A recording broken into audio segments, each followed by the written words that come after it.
to my channel in the Watch and Lifestyle. This time, I'll teach you how to replace battery of G-Shock GBX-100-2DR. It's a digital watch. So, I will review first the kind of this watch is a rubber and a green color, dark green. This stainless here. It's a steel and it's a rubber. It's a G-Lite design. So, let's unscrew the watch.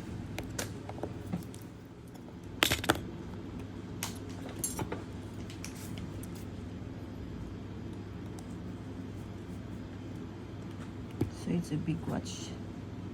So as you can see, guys, there is a hole in this middle area. So you just have to touch this. You have to make sure that you have this tweezer edge, okay? No broken. Then just have to put inside here. Press, then up. Then, okay, up. Ready, open. So careful here. Then just have to do like this, or you can remove the sticker. So I'll just remove the sticker. So it's easy for me to remove the battery. Remove the sticker. I need to hold here so that it will not remove the main parts. Oh my god. Like this. You can remove the sticker first. And remove the battery. That's so easy. Number is 2032. Okay, just put this inside. Then just have to lock again. Okay, make sure it will click here and return the sticker.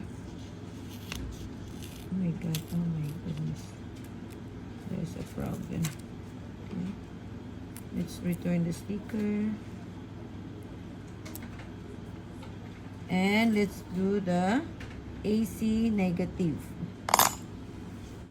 So after replacement battery, they say touch the two sections, the AC and the negative. Here is the negative here. And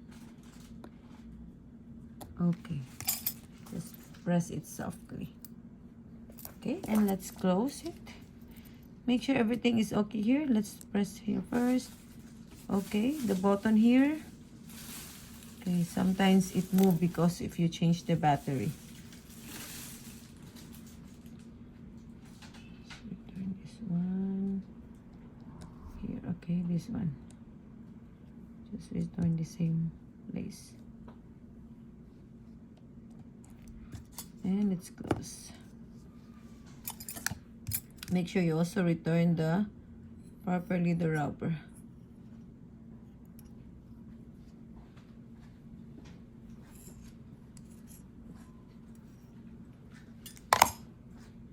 Let's return the rubber.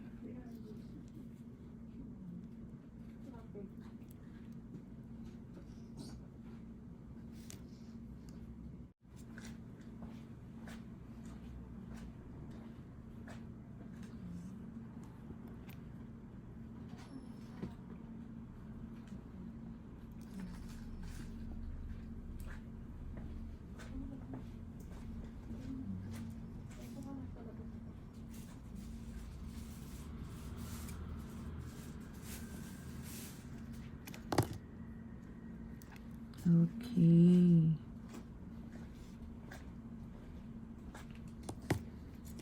Then close.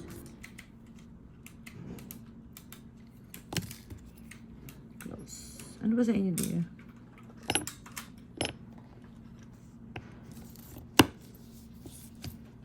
Yung headboard, ay, excuse me po. Headboard?